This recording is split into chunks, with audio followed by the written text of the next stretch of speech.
Hello you lovely lot and welcome to a brand new video. My name is Katie and it is time to unbox and create with UpCrate number 48, aka the August box.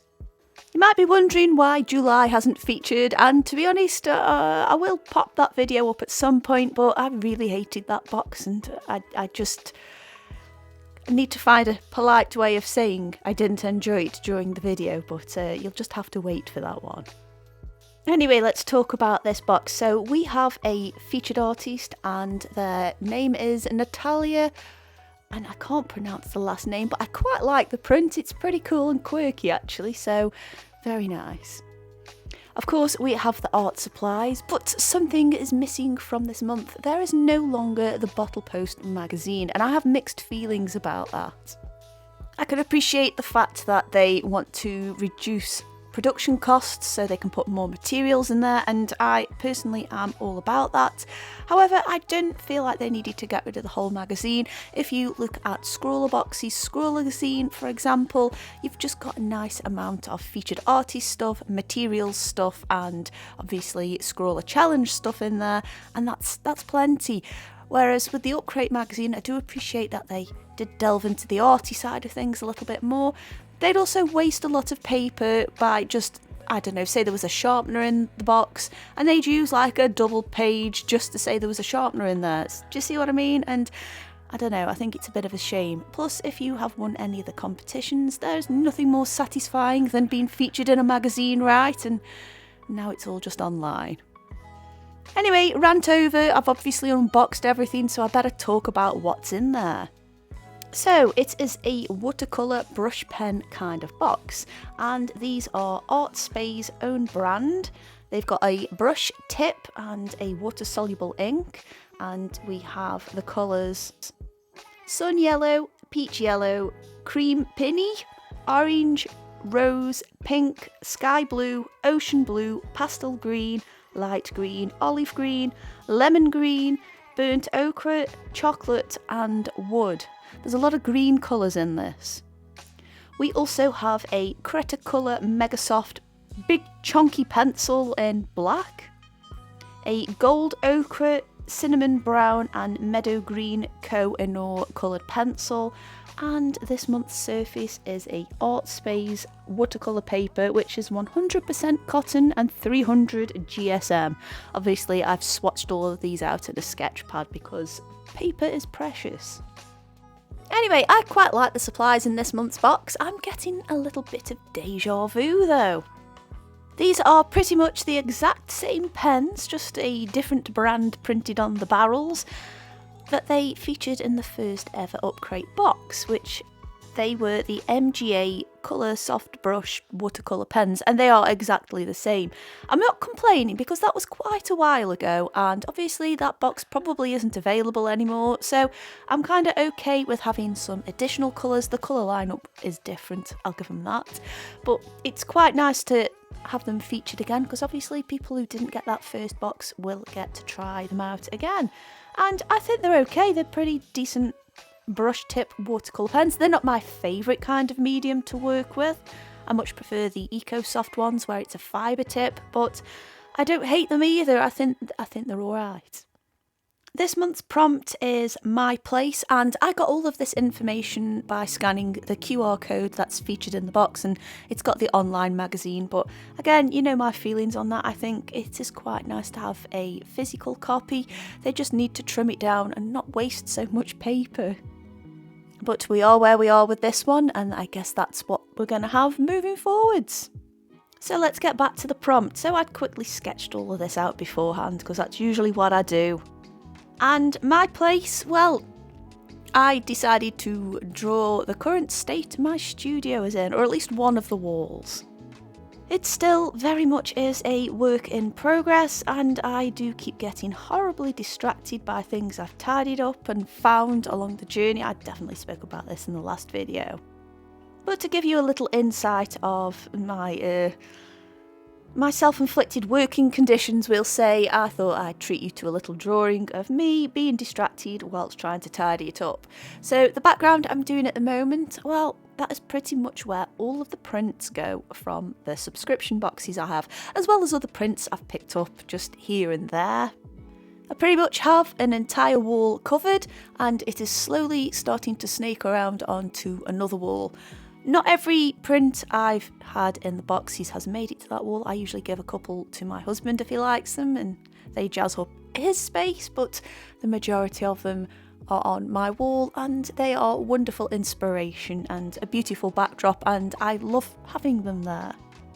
What do you guys do with all of your prints? Let me know down below. Anyway, I wasn't going to draw each and every print out as it is on my wall because the materials are too big and my time frame is too small, so I've gone for a little bit of an abstract suggestion there, just so you get the gist. I thought with having such a nice array of colours, I'd make it all nice and colourful. I mixed some colours together. I used a wet brush, which we didn't get in the box, which I think would have been a nice addition, but you know, it's not as if I'm short on them. And using the black Cretacolor pencil, it was just perfect to add a nice defined outline around the edge, just so you knew what they were. I also took this opportunity to use those coloured pencils, again just to add a few little details here and there on the pieces. I actually thought they were a bit of an odd addition in there, and I know it'd just be easy to say, oh well, maybe we should have had a liner pen in there or something, and yeah, I guess so, it would have been a nice, easy, comfortable choice, but I don't know, the coloured pencils just seemed a little bit odd.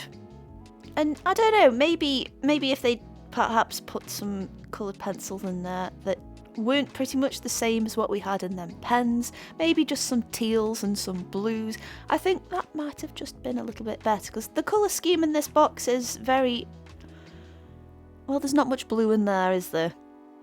But I'm just nitpicking, and just ignore it, it's only my preference anyway.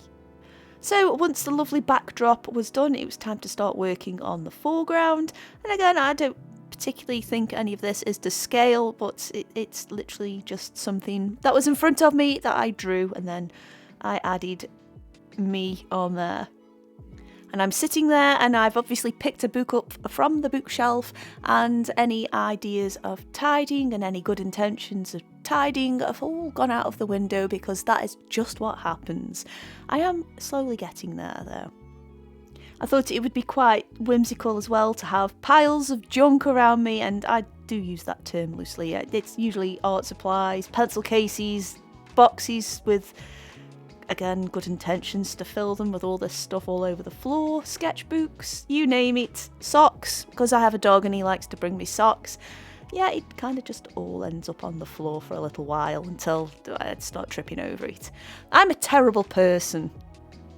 And I'm probably not going to change either. I've always worked like this. I don't know where this is going. Anyway, let's carry on talking about the drawing, shall we? So the black pencil was, I guess, good to do the outlines on everything else. I'd sort of got to the point at this picture where I was like, okay, let's just keep it relatively sketchy and loose. And to be honest, the print that we had in the box was quite sketchy and loose, and it was quite nice, so I thought I'll do my best to loosen up a little bit, and I think I did okay, for me anyway. We're just at the stage where I'm adding the colours on everything and just building up a few layers here and there. I thought I'd work in order of whichever colour I was going to use at the time, and just colour in all of those areas requiring that particular pigment first, and then moving on to the next. I was quite methodical with this one. I actually found the pens were quite good for adding fine details to a point, but they were also really good for covering larger areas, and I didn't need to dilute them all that much to do that. I guess the brush tip on these were quite useful for that. But you know what my preferences are. I do prefer a fibre tip when it comes to these kinds of pens, but you know, each to their own. We're all different, we all have our own preferences and strengths.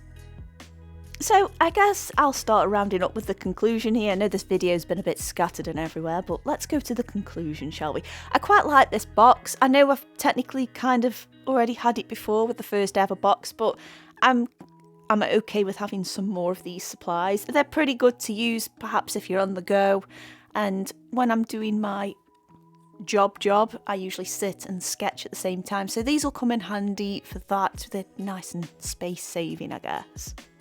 I was really happy that we got a decent amount of paper. It's only 8 sheets, but let's face it, that's been about 6 more sheets than what we have been getting, so it means we can have a bit of a good play about. And the paper itself is really nice. Cotton watercolour paper is quite lovely to work on, so I'm glad I've got enough sheets of that to use with other watercolours as well. I still feel like the coloured pencils were a bit of an odd addition.